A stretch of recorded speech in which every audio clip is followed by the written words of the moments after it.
Materi katekesi mingguan Minggu 15 Desember 2024, tema liturgi Gereja Bethel Tabernakel Gerisalong, Tulungagung. Pada katekesi minggu ini kita akan membahas hal yang berkaitan dengan peribadatan umat Kristen. Pada masa sekarang ini kita bisa mendapati banyak sekali jenis kegiatan peribadatan yang dilakukan oleh gereja, seperti ibadah umum, persekutuan doa, ibadah rumah tangga, doa pagi atau doa malam, dan lain sebagainya. Kita tahu bahwa kitab suci kita tidak mengatur bagaimana kita harus melaksanakan ritual-ritual peribadatan. Dalam kekristenan tidak ada ketentuan hari apa kita harus beribadah, jam berapa, bagaimana caranya. Semua itu tidak diatur dalam kitab suci.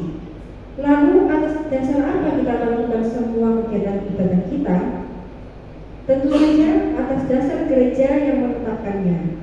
Karena tidak diatur oleh kitab suci, maka gereja mengadakan semua kegiatan ibadah itu berdasarkan tuntunan Roh Kudus. Namun demikian, kita mengenal suatu peribadatan yang telah ditentukan oleh Tuhan Yesus sendiri. Bila kita melihat pada Injil, Tuhan telah menetapkan dua ritual utama yang harus dilakukan oleh orang-orang yang mengikutinya. Pertama, baptisan, dan yang kedua, perjamuan malam atau perjamuan kudus.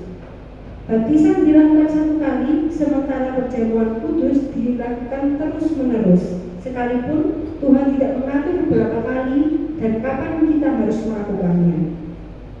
Sebagaimana kita tahu dari katekese pada minggu-minggu kemarin, bahwa gereja mula-mula melakukan perjamuan kudus setiap hari, atau setidaknya setiap kali jemaat berkumpul. Perjamuan kudus adalah istilah yang lebih akrab di telinga kita, yang adalah oleh orang Indonesia yang beraliran Pentakosta. Namun inilah yang digunakan oleh gereja mula-mula adalah Ekaristi. Ekaristi berasal dari bahasa Yunani koine, yaitu Eucharistia.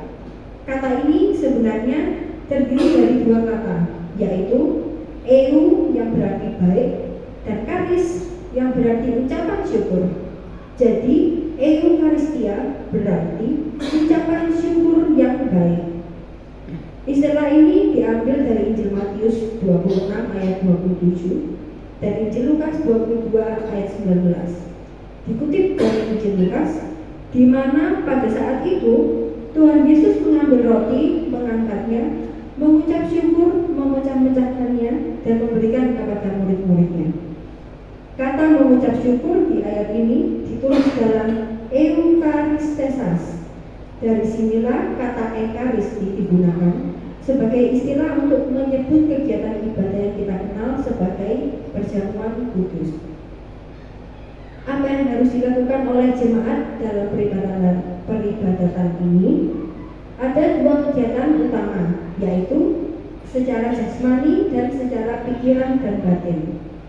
Secara jasmani, jemaat harus mengadakan roti dan anggur untuk kemudian dimakan dan diminum.